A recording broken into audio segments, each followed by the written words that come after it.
Pour mettre en œuvre le microcrédit à la FIA, les vendeuses de poissons ont été identifiées comme des potentielles cibles qu'il s'avère nécessaire d'informer et de sensibiliser sur le produit. C'est dans ce cadre que la ministre des Affaires sociales et de la microfinance, accompagnée d'une équipe du Fonds national de la microfinance FNM, a rencontré les vendeuses de poissons des localités de Sainte-Cécile et Yenawa ce mardi 2 mars 2021. L'occasion était propice pour faire la nuance entre l'ancienne formule de microcrédit et la nouvelle. Avec ces microcrédits, qui sont normalement des instruments de lutte contre la pauvreté, en principe, au bout de quelques années, on devrait pouvoir s'en sortir. Mais ce n'est pas le cas. Ce n'était pas le cas. Parce qu'il y avait trop de frais supplémentaires, il y avait trop d'intermédiaires.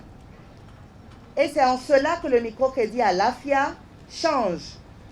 C'est une nouvelle formule pour permettre aux bénéficiaires d'en bénéficier véritablement. C'est la vision du chef de l'État, son Excellence le Président Patrice Talon, qui souhaite que la place du microcrédit retrouve effectivement toute sa noblesse, c'est-à-dire que ce à quoi ça sert, que ça sert vraiment.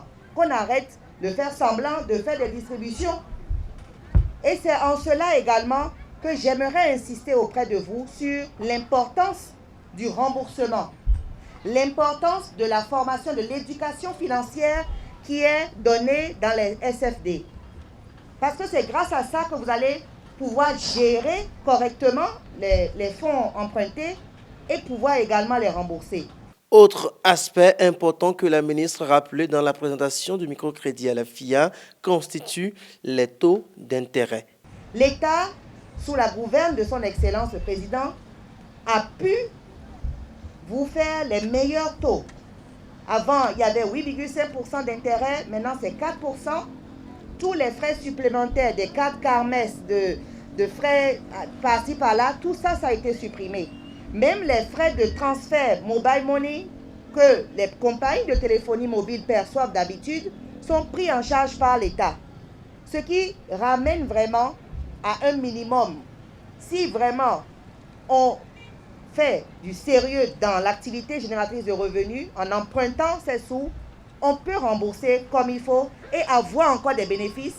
Bénéfice sur bénéfice, c'est à l'AFIA, non? Ça va donner à l'AFIA. On va pouvoir s'en sortir. On va pouvoir grossir notre activité économique. On va pouvoir faire un peu plus, avoir plus d'ambition. Mais avant, ce n'était pas possible parce qu'il y avait trop de frais en plus à payer. Les bonnes dames, satisfaites et après avoir exprimé quelques doléances, ont promis à l'autorité ministérielle un bon usage des fonds qui seront empruntés.